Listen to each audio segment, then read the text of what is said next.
Hi guys, and welcome back to Tarot Page Philippines. So, this video, gawin natin yung weekly horoscope for November 3 hanggang 9 para po sa may mga sun, moon, at rising sign na Aries. So, kung bago, kayo dito, subscribe, like, and share.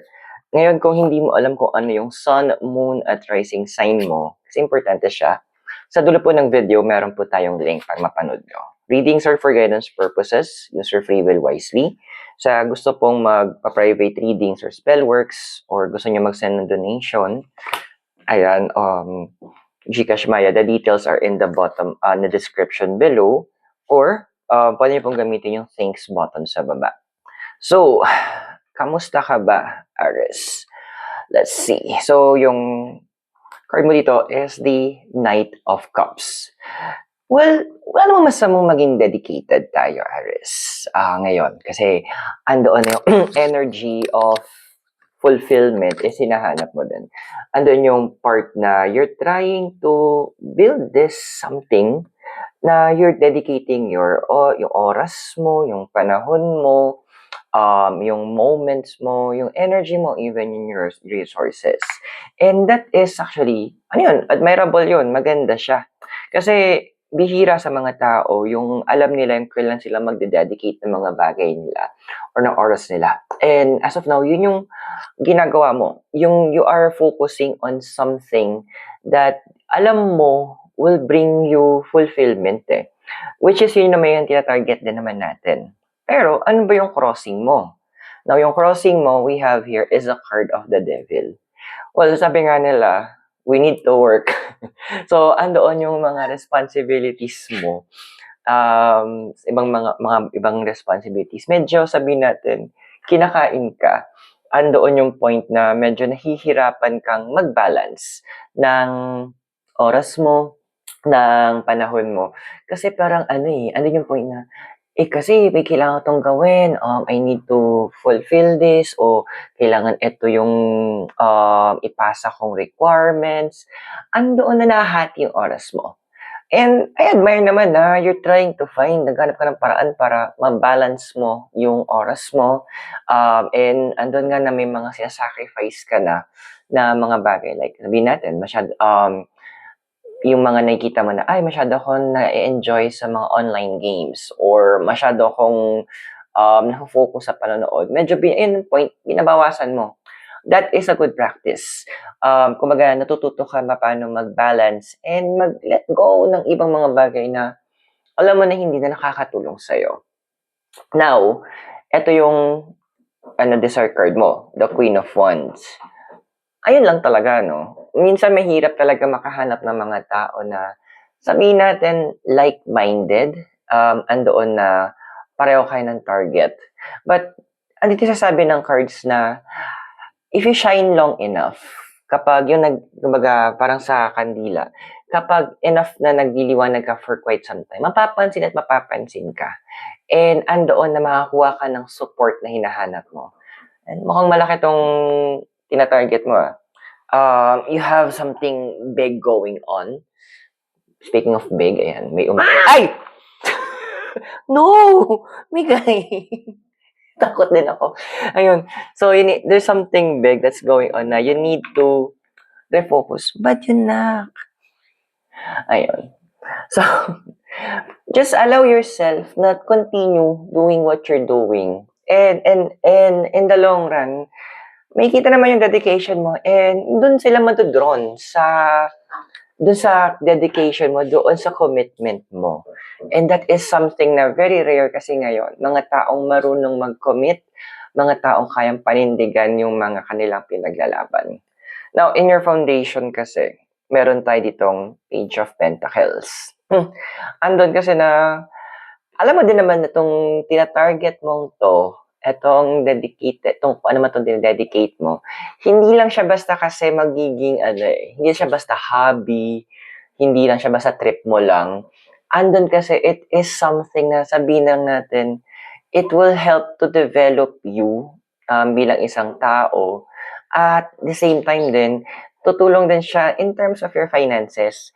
Sa una kasi naman, you have a point, hindi siya ganun magiging malaki. Kumbaga, it will start small. Pero, Ang maganda kasi nakikita ko dito, it is progressive. Ibig sabihin, unti-unti siyang aangat. Well, in the past naman kasi, we have here is the Two of Pentacles, yung prominent pass mo, na pinapakita ng cards na there is something that you are trying to kumbaga before, gusto mong patunayan na kaya mo, na magagawa mo mag-isa, na andoon na, kahit anong sabihin nyo, kahit na hindi nyo ako supportahan, gagawin ko to. I will pursue this. Siguro nandun yung point na burnout ka lang din. Kasi ang hirap nga naman ng may point na hindi ka nakaka-receive ng proper recognition or ng andoon na hindi mo nakatatanggap yung support na kailangan mo. And nga, some point, parang na-drain ka din. Pero, eto na yun parang sabi mo, wait lang, babangon ako.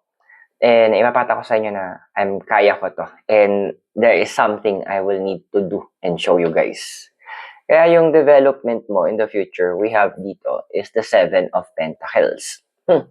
So, this card is advising na, sinasabi naman na, ando na wisdom will be there. Pero, ando na hindi siya basta yung wisdom na inalam mo or base experience mo.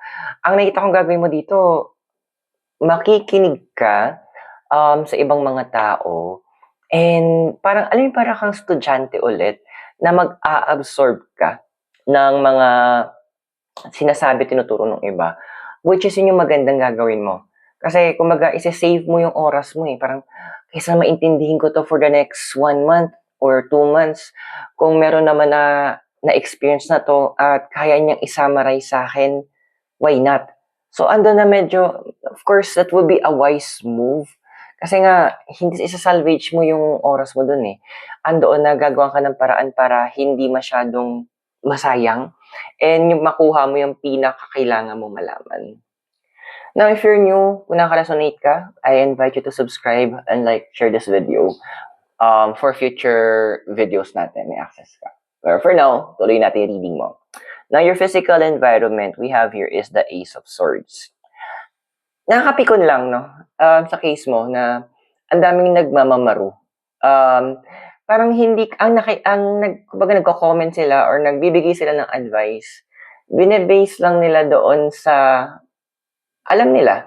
Kumbaga parang parang ang dating nito, judging the book by its cover. Andun yung ganun yung peg nila na, ay nako, ganyan naman ugali ni ni Aries, ganyan.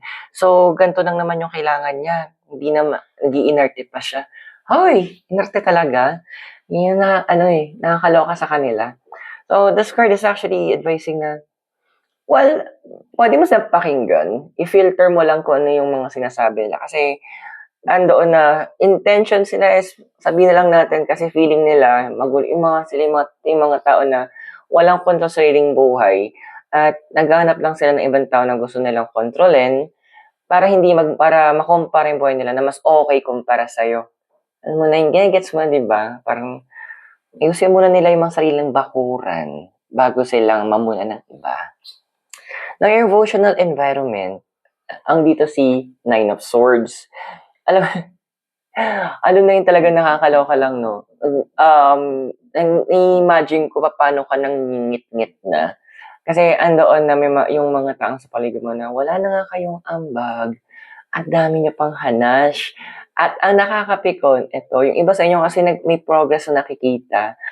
Yung mga tao pa na unang nag-down sa inyo, sila po yung for the congratulations. So parang, ang plastic nyo, sana, parang, so kasi may nangyayaring maganda, nakikongratulate kayo. Bakit? Feeling nila, they could partake or maging part ng itatamasa mong success.